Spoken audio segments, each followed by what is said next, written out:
Mark, there is something very interesting that I would still want to talk about with you. Please. And that's your book, because this beautiful book, Living the Dream, has, in a way, got you here in India. Yeah. So whatever happened during the course of, making this book, acted as a serendipity. Yeah. In quite a few ways in your life. Yeah, big time. Right? Yeah, big time. You shot the biggest of the actors in this book. Yeah. If you could share some interesting anecdotes. This book, coming to India, totally changed my life. Yeah. Hands down. Yeah. I met my wife here. I mean, this whole, I didn't know anything about Bollywood. I didn't know anything about actors. The acting community here, I knew the name Shah Rukh Khan. Okay. And that was it.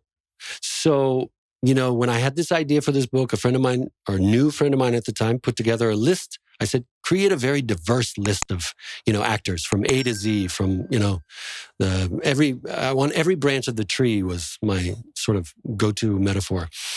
And he put together this list and I didn't know a single name. Not one. Okay. So it was a huge, undertaking. I felt like I was at the base of Mount Everest with no backpack, no rations, nothing. Yeah. So I didn't know anything about it. So this was, I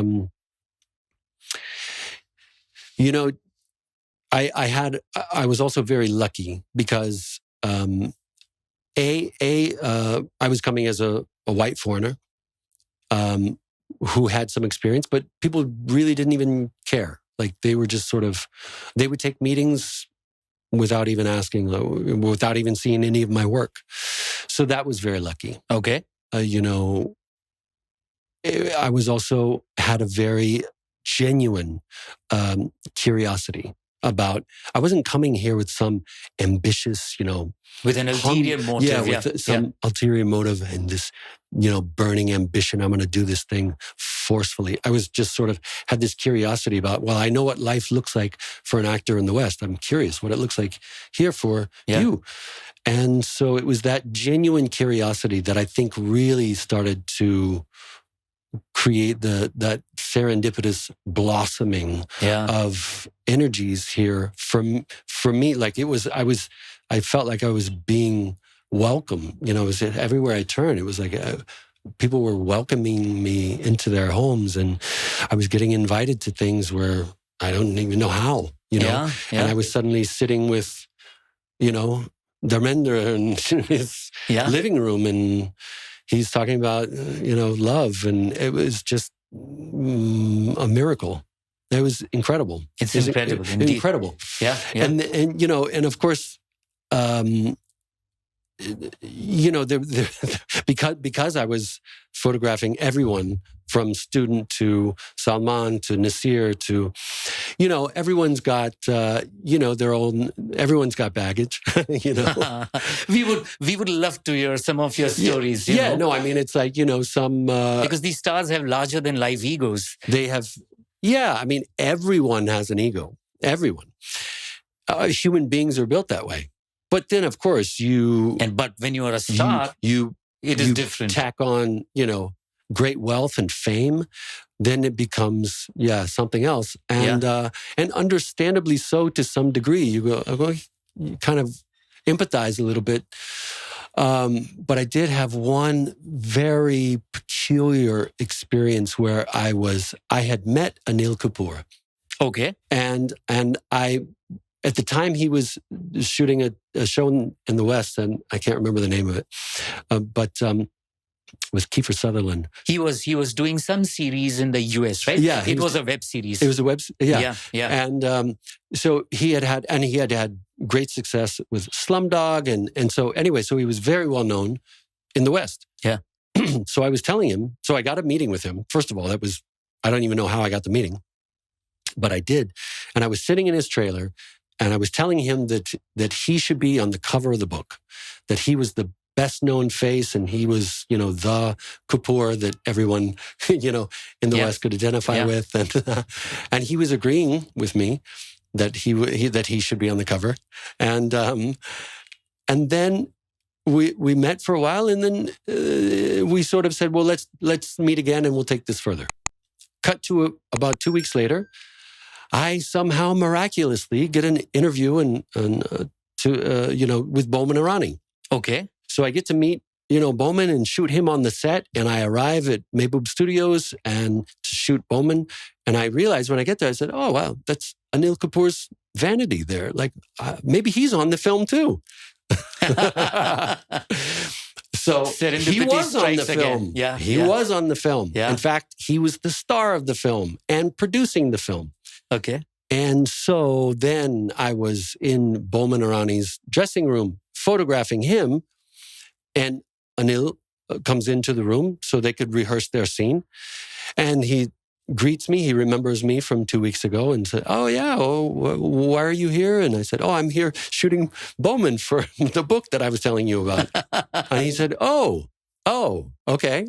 And so they do their scene and everything's fine.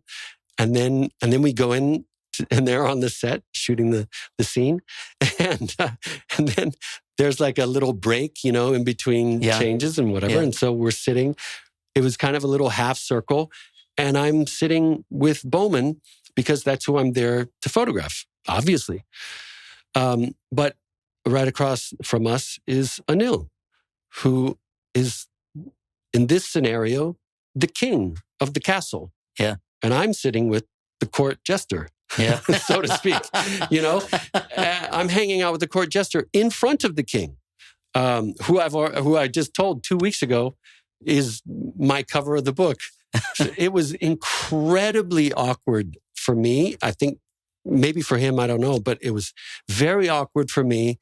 And then, cut to, at the end of the day, I'm leaving and I get a chance to say something to Mr. Kapoor. And I said, I just wanted to follow up on our, conversation about the cover of the book. And he very curtly said that he would not be available. That he was very busy from now on. So possibly you rubbed him off the wrong way. Well, yeah, I think so. Yeah.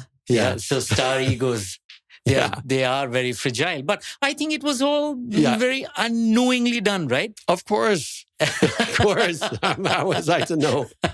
I mean, and I was so naive, and I was so like, what could you do in that situation? Yeah. Run, leave, forget, just take Bowman's shot and just run. Did you get to meet Anil Kapoor after that? It's funny you mentioned that because I did talk to, I spoke with him about 2 years later, and I again reiterated that it would be great to have him in the book and all of this. And he said, I'm very flattered.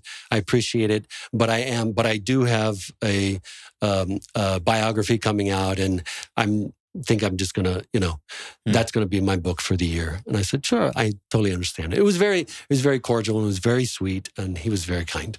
That was your first brush with the star ego. Yeah. I mean, it was just, yeah, I don't know. An awkward situation. So basically, this book was sort of, the bug was put in my ear by a man named David Allen Harvey, who's a National Geographic legend photographer.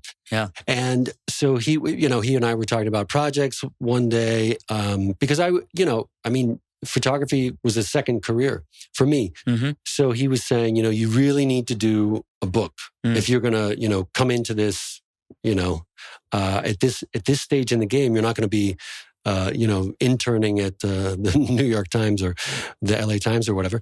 So you really need to do a book. So he said, you were an actor in LA. Why don't you do a book on Hollywood actors? Okay. Like a real honest to God documentary book, which actually has never been done. Okay. Or at the time hadn't been. So that planted the seed. And then round about that time, then that's when I, came to India about, a few months, a year, whatever later, came to India. And I thought, that's when I thought, wow, maybe I could do something like this here.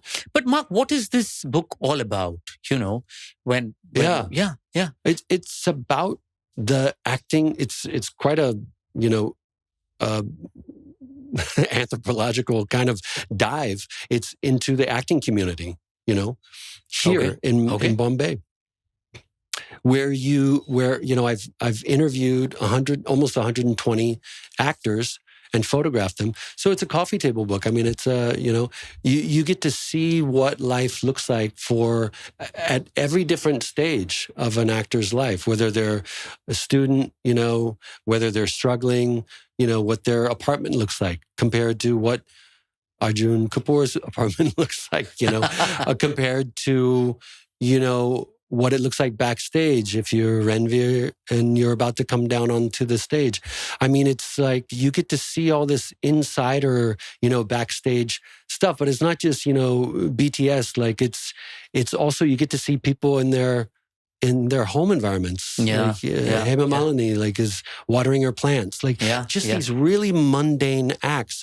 So this kind of, this book, everyone that I showed it to was so kind of blown away that it was, how did you even get her in her jeans? Like, she only wears saris. She is in jeans watering plants. Yeah. So that's the idea of the book, is that, even Dharmender is like, when I photographed him, he thought we were doing a photo shoot. Yeah. So he was all, got all dressed up and was smiling. And I had to do a fake photo shoot after we did the interview just to appease, like, we're going to do a photo shoot. But the whole time I was interviewing him, I was taking his photo, just clicking. I would just hold off the camera to the, side of, and anyway, so this really is sort of gives one a great insight into not only the acting community, but what the psychology is of an actor who is just moving here. I thought maybe this could be sort of a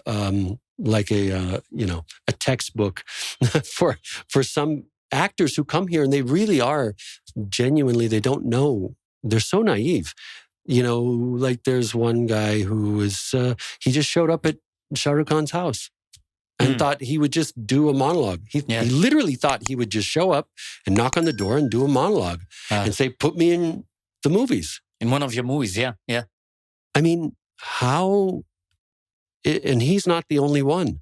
So I thought maybe this could be like a self-help for anyone. Yeah. And there are thousands and thousands of actors who are moving here every day. Yeah. Or every month, or whatever the numbers are. But they're, they come in droves. I mean, the same in LA. But here, it just seems like, wow, people just don't know. I mean, in LA, at least, there's some sort of concept of like, well, you have to go to acting school, and there's a whole system, set in place. But here, I think there are a lot of people who just show up, and another guy was saying, I joined a gym. I arrived in town and I thought, I'm going to be an actor, so I have to join a gym. Yeah. He didn't think I have to take acting classes. He thought I have to join a gym, and he took a dance class. And so, it talks about all these different things. It talks about the casting couch. It talks about, Ranveer's experience of becoming, that early stage of, getting into fame and fortune. And, it's a huge mix. It's, Nasir talking about his life as a theater actor. I mean, it's a huge, in-depth it's a very interesting take on Bollywood. Study of the acting community here. Yeah.